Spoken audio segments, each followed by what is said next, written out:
We're not here to make up the numbers, we're here to compete as well. This squad, with the power they have on their day, they can do anything they want.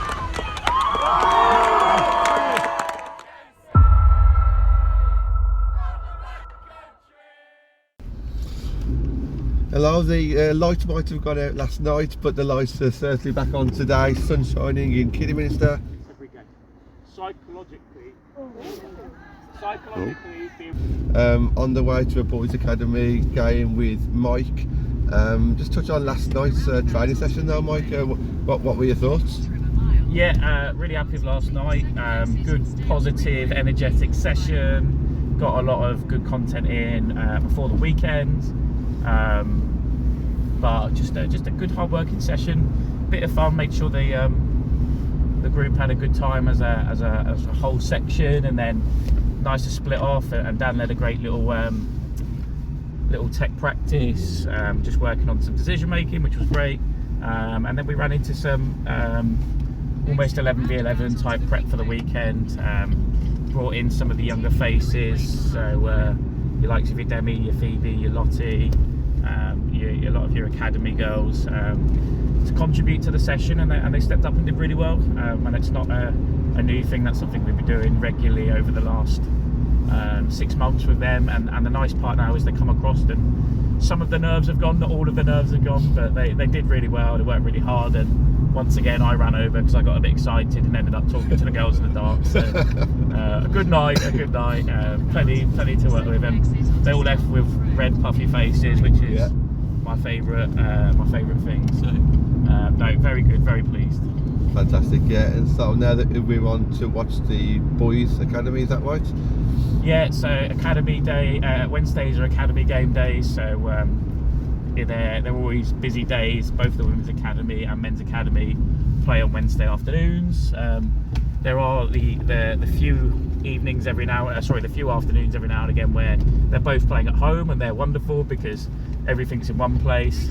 Today, the girls' opposition had to pull out because of transport issues, so we're going to head to the boys, who were playing against Kidderminster Harriers away today. They had their County Cup semi-final on Monday night, and they won that, so they're in good spirits at the moment. Had a tough loss the week before though, so the real highs and lows they're experiencing at the moment, but it should be a good afternoon. Really looking forward to it. They're a good bunch of lads, always buzzing around. Got some great videos from their win on Monday. Probably my favourite thing about being involved in the academy side with the boys this year has been the massive integration with the boys side, and it's helped me understand how that all works, and the men's pathway, and just being involved with it. I mean, it's been great to see the support, not only from the men's staff or the women's side, but to be able to contribute hopefully as much as I can to share good practice between the two sections. There's so much that as a women's side we've learned from them, and so much hopefully that we've contributed in terms of how our pathways run, and what we've ended up really is with two very solid pathways. So it's been a really helpful exercise in kind of integrating, certainly myself, but I think the whole club into a route, or going into a route where everybody kind of works off a similar page. And we've got the new development team next year, which is essentially your Stourbridge standard on the men's side, so the pathways have started to mirror each other, and that for me helps with understanding and, like I said, sharing good habits and good practices. Do you find your relationship with the boys is slightly different to the girls because you're more closer to the women's section than the men's? Do you find anything different, any differences or any similarities? I think it's naturally easier because I spend so much time with the women's side on the training pitches and stuff, and when you're coaching players as opposed to kind of, for me it's more of a support and contribution towards the men's side, as opposed to kind of being on the front line with them. So it's a very different one, but in a funny way it's been brilliant to have both.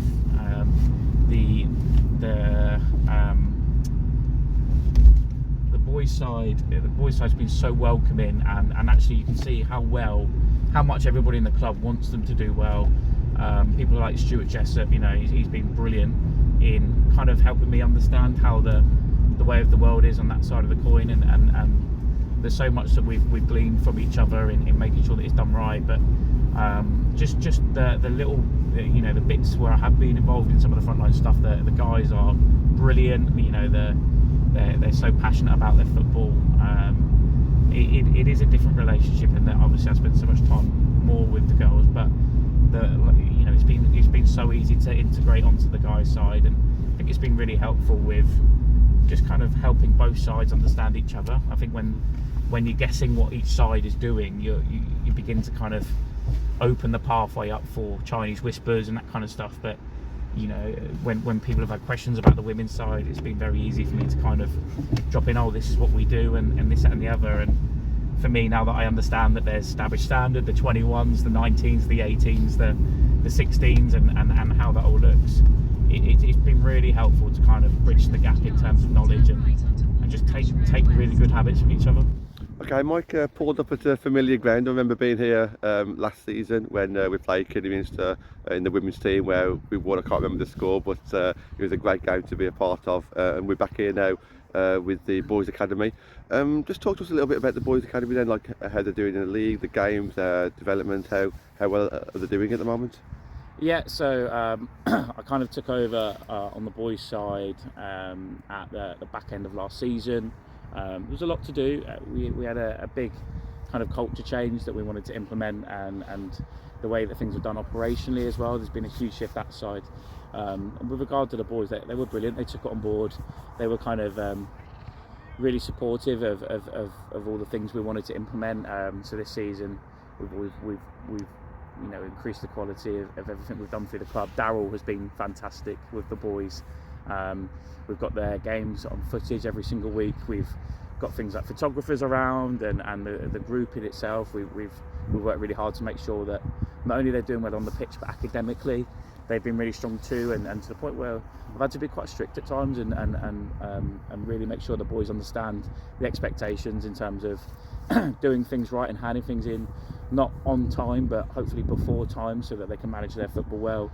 And the discipline and the structure has been really positive for them, to the point where I don't like using it as a measuring stick in academy football, because I don't think it's the be all and end all, but they've already won more games than they did the whole of last season. They've got to the County Cup final on the Floodlit youth side.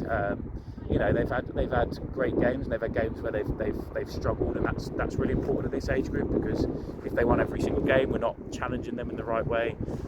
We're bringing more and more first years into the academy games now as the end of the year approaches, and we've included boys throughout the season in the Stourbridge Standard and the 21s. So that and seeing boys play for the youth teams, and just the kind of real reintegration of the academy back into the whole of the men's pathway has been brilliant. It's still something we're working on, because we want it to be stronger and stronger every single year. But we've had massive progress this year, and they're known for being a really good group and really social. And they were at the girls' game last week, or the week before, I can't remember, and they were really supportive of that too. So they just get it. They're good young lads. They deserve the opportunities they've been given. It's really nice to be able to give them so many great opportunities, and some of them are at Wolvo Uni, talking about careers and stuff. So it's just really positive. We're really happy with the progress, and long may it continue. You took the words out of my mouth. I think this is one of the men's teams that seems quite close to the way the women's team are in regards to that social aspect. They are very close, like the laughing and joking around, and they're very polite, and you know, I think that's a big important thing, isn't it? Because that's a culture that Stourbridge have got, and I don't know if it's a good thing or a bad thing, but in my opinion, it works really well on the women's side, and seeing the boys kind of replicate that here, and obviously last week supporting the girls in their academy game, it's great to see that. I say closing the gap, but like joining the club closer together, I guess. Yeah, it was so important. There were so many good people on the men's side too. You know, I speak a lot with Phil Clinton, the Stourbridge Standard manager, Stu Jessup, Rich Ball. I could name every one of the staff who they just really wanted to make sure that the whole pathway made sense. And the biggest triumph of it all on the pitch is that youth, the Birmingham County Cup final that they've got to. It wasn't just an academy thing. You know, Daryl led the side, and with support from the other staff. But you know, we had Finn Holmes, who's been included in first team squads, Alf, a number of the boys from around the club who came in and contributed to that run, and they didn't just come in and kind of sit by themselves. You know, you can see from the celebration videos at the end, they're all jumping on each other, and there's no kind of weirdness there. There's no difficulty socialising, because the club will always be the club. As long as you carry on filling it with good people, which is what Stourbridge is full of, then there will always be positive outcomes. But they've just been desperate as a group of people to get to this place for years. We're really happy with where we are. They've only got one liner to say that.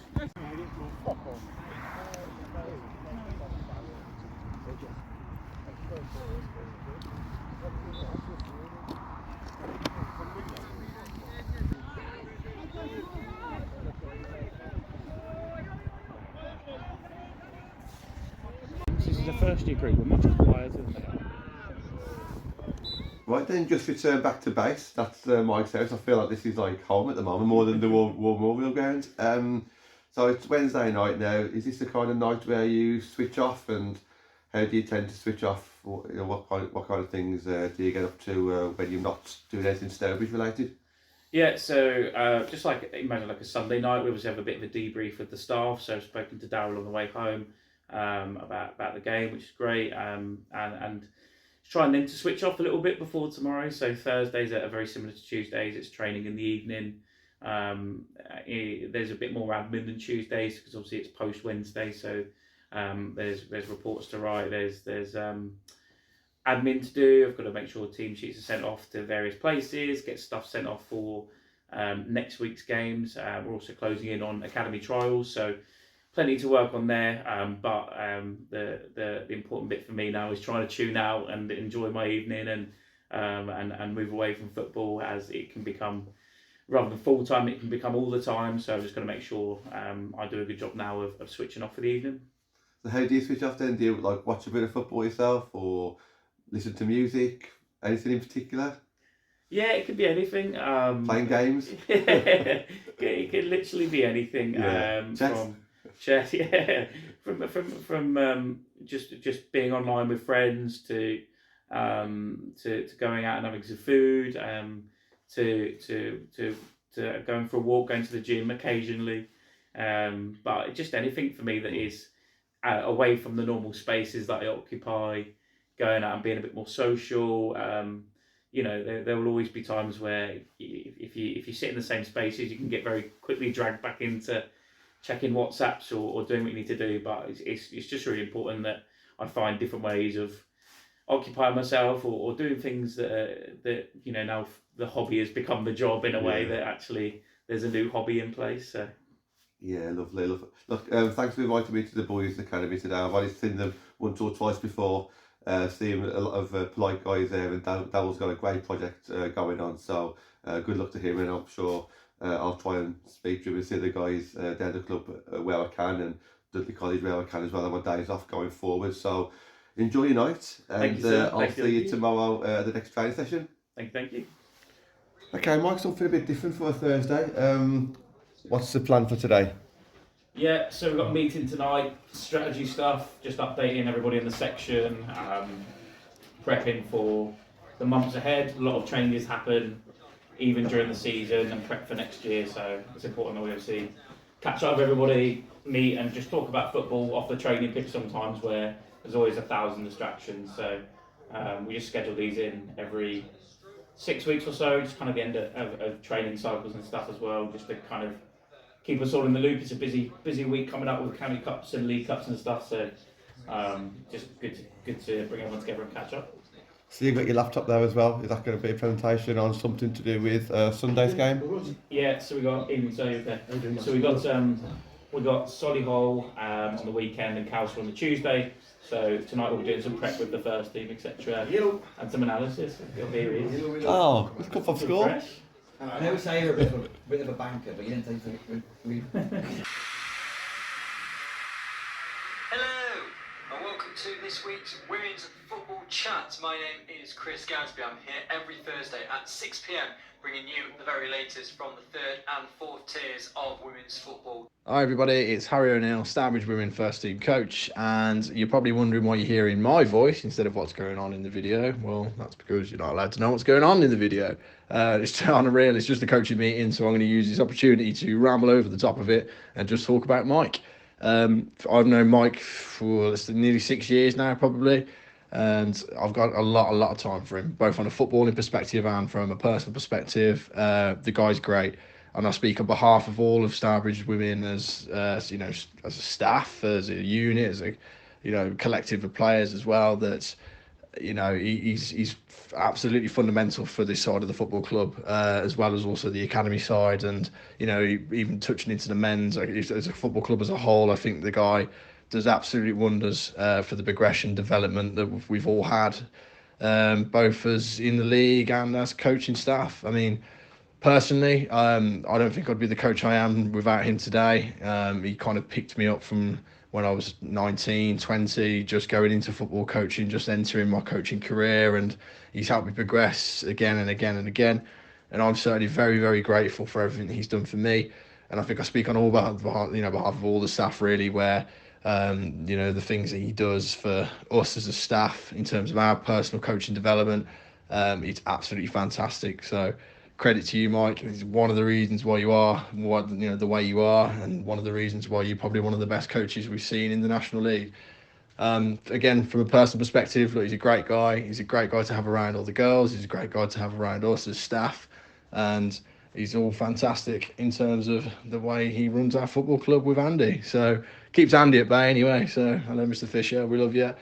I'm going to stop rambling. I'm going to let you guys enjoy the video. Subscribe to the Glassgirls network. The guys are doing a great job, and up the Stour. Right, we did a lot of really positive stuff that Mark's going to talk about tonight.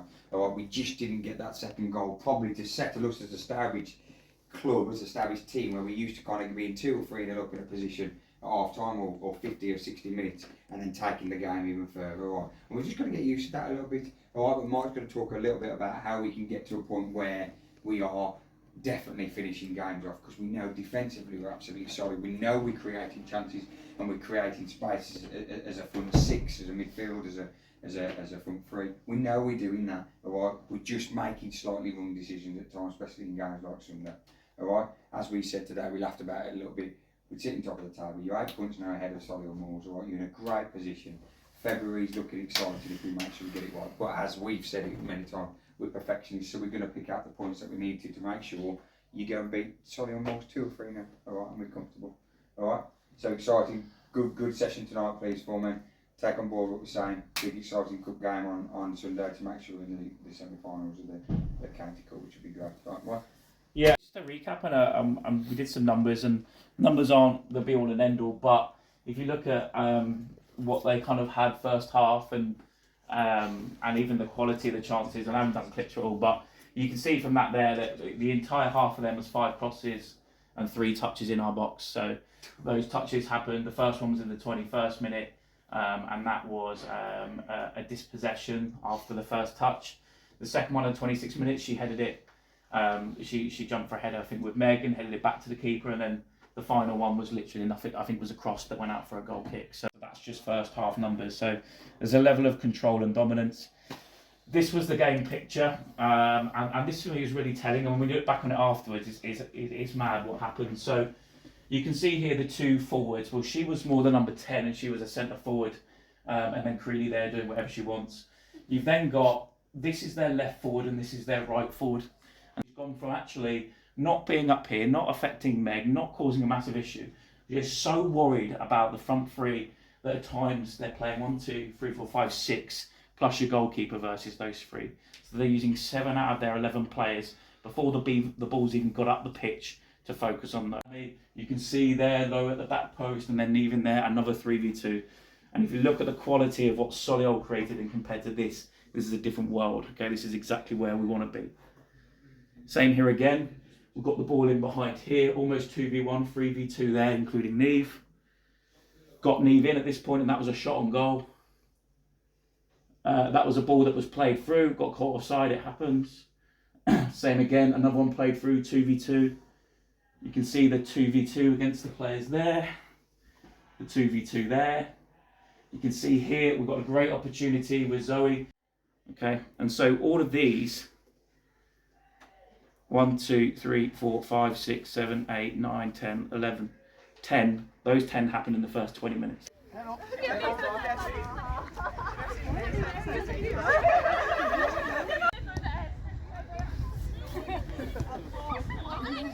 Absolutely.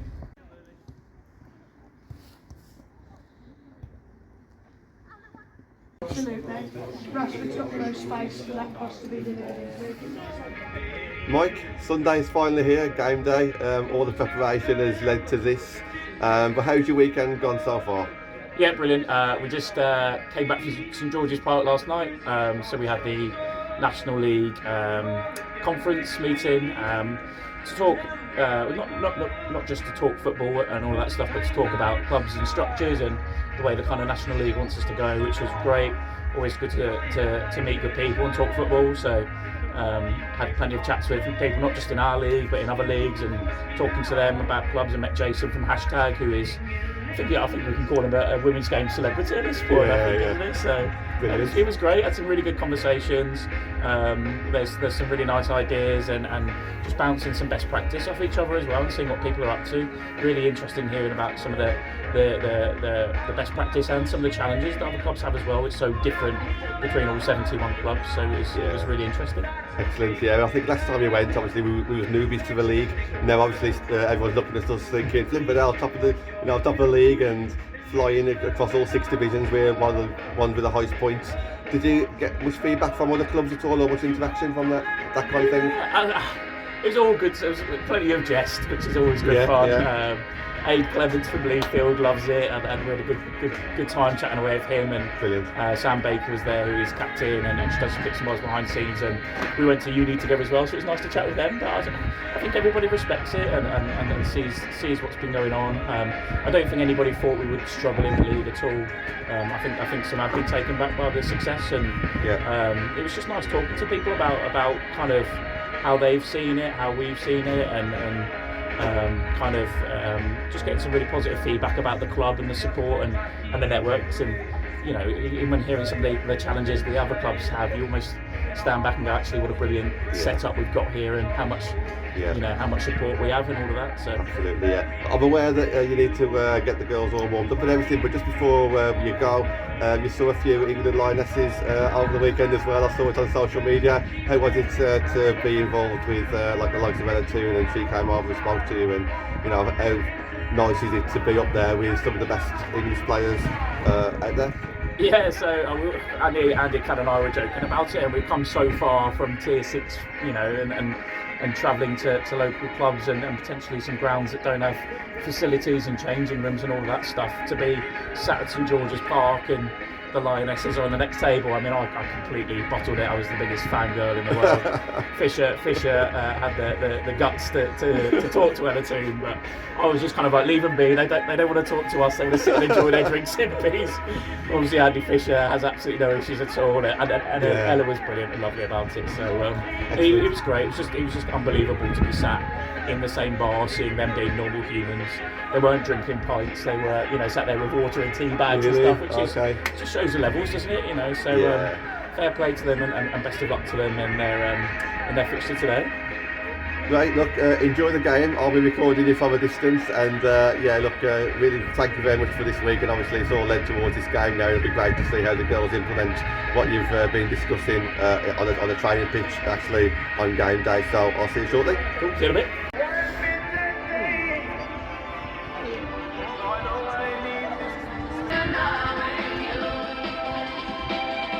I run the coaches up.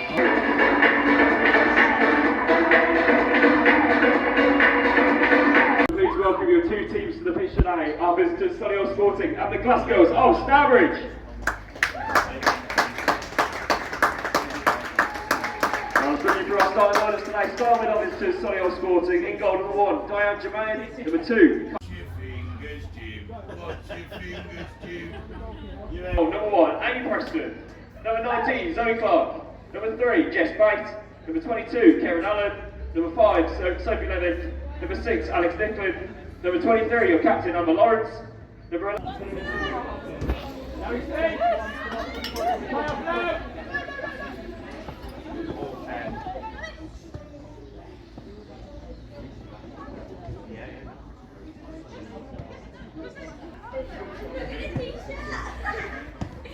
Well done, Hannah.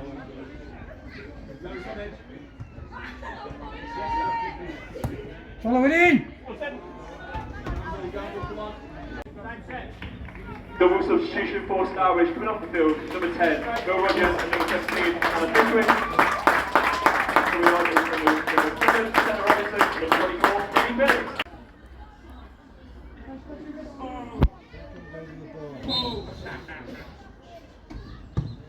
Yes! Goal for Stourbridge to make it number 1, number 7, Sarah Robinson.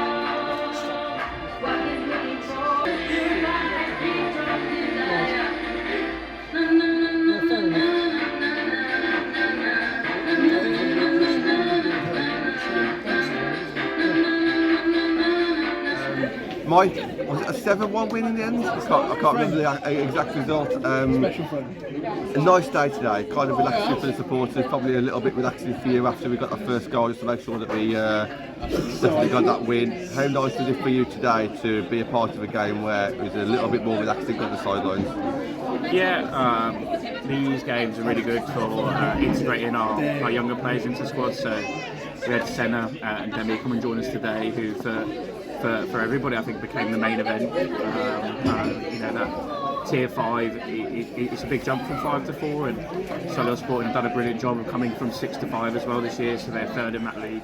A good respectable side, and it was really amicable on the sidelines today. It was a nice proper Birmingham County Cup game, so great result obviously, but much more focused on opportunities for us to bring in young players into the senior side, and not just give them 15 minutes, but give them a good 60 minutes. So. Yeah, the result's obviously important, but for me the highlight of today was seeing Senna and Demi come on, and I think that's just typical of what I've seen this week. You know, in training you're calling them up to come across and train with the first team, and for me it was really good to see them come on, and one player on the left, one player on the right, and they both did really well, didn't they? Yeah. We had a lot of praise from Demi, from the reserve team management, the 18th management this week, so felt like she deserved an opportunity. They both trained with the first team regularly throughout the course of the season, so this isn't out of the blue. This is not a gesture for tokenism. They've trained with the first team all season, and they're ready for that level, and I think they're comfortable on the pitch as well. I don't think at any point either of them were out of their depth. I thought, you know, once they both settled in and started playing more naturally like themselves, I think everyone has started to see what we see every week in training, so really pleased with them. And whilst you was having fun at St George's Park, I was actually watching Senna and Demi yesterday from the under-18s, and they've done amazingly well there. Senna got a goal today as well, and yeah, absolutely fantastic to see. So going into the semi-finals now, is this a potential for silverware, do you think, this season? Yeah, we don't enter any competition without playing to win it all. You know, even at the National League play, you know, the semi-final for us has turned up a little bit out of the blue, but we're going to tell them it's called next week and try and win. And same with the semi-final, regardless of who we draw, we're going to turn up to win the game, not to make excuses. We're not a team or group of people that makes excuses before we turn up. We do the best we can, and we try and produce results as we have done in previous seasons against teams in the league above. We'll go and do that again. So fingers crossed for good performances, and we'll put the work in behind the scenes. Tuesday is a massive priority, but just keep doing what we're doing. This is day 7, it's nearly the end of day 7, so I'll be following you since Monday. I'm going to let you relax, and if you guys are lucky, then we might just get a bit of one last video towards the end of the night celebrating the win, but if I don't, then thank you very much, Mike. It's been a fantastic week, and thank you for inviting me into your house and Dudley College and everywhere else around the club. Really enjoyed it, and hopefully we can just get one last video because we do celebrate our wins, don't we? And I think that's really important to celebrate success, and hopefully we can just get one more video towards the end of the night. If you're lucky. If we're lucky. Thank you guys. Cheers. John, you've come to the end of your week with Mike. How do you feel it went? Better than I could have imagined. I saw Mike about 2 or 3 times a day in different venues, and for me, I mean, there's so many highlights throughout the actual week itself. but the amount of coverage, hopefully the fans who watch this will realise the amount of hard work that goes into things behind the scenes. And I'm talking about relationships, I'm talking about keeping people positive, getting the best out of everyone. And I'm not even talking about players here, I'm talking about coaches, how all the coaches come together and all they have their roles as well, whether it be on the training pitch on Tuesdays and Thursdays, or whether it be behind the scenes with Callum and Darryl on the academy teams. And I suppose what I've got into it the most was just, not so much like the excitement about like the tactical side, all that kind of stuff, but just how together the whole club is, you know, different levels from the academy team to the reserve team to the first team, all working together and everyone just having their role. And, you know, Mike is a massive driver of that. Was there anything that sort of surprised you at all with Mike's week? I think I was surprised about how involved he was on the men's side as well, or at least the academy side. He mentioned himself in the first part of the 2 videos about how important the academy side is, and that's something that we don't really mention too much in person or that you see on social media. But what he does for our academy, you know, the links that he's built with Wolverhampton University that allowed Kerry's Harrop to come down on that Monday, and the links that he builds with Dudley College, it allowed us then to use their equipment and their training facilities, all that kind of stuff. I mean, that to me is bigger than I thought it was actually was. And I think at this level, especially when you start pushing for Tier 3 and FA Cup runs, you need those relationships. How important do you feel it is that the fans get to see sort of this sort of stuff that goes on perhaps behind the scenes sometimes? It's a great question. I'm glad you asked me that, because I think me and Mike discussed it ourselves, or certainly imagined this kind of question coming up. And I think fans understand, like, they know what happens, but they don't know necessarily how it happens or why it happens. So, for example, we know that Mike's going to watch analysis of the game. We know he's going to put a training session together, and then that will hopefully improve 6 or 7 days' time in our next game. So we know that happens, but how it actually happens or what actually happens throughout that week to make that as best as it could possibly be is something that I'm very fortunate to have experienced this past week. And, you know, to actually see him make those notes, turn those notes into a training session, combine it to what G's team needs, combine it to what we need for the youngsters to come through, and combine it to what obviously Andy Fisher and the other coaches want as well, to go from one stage right the way through, to put it on the training ground on a Tuesday and Thursday, to then see it actually unfold in the following game is, for me, that is just second to none. Well, John, thank you and well done this week.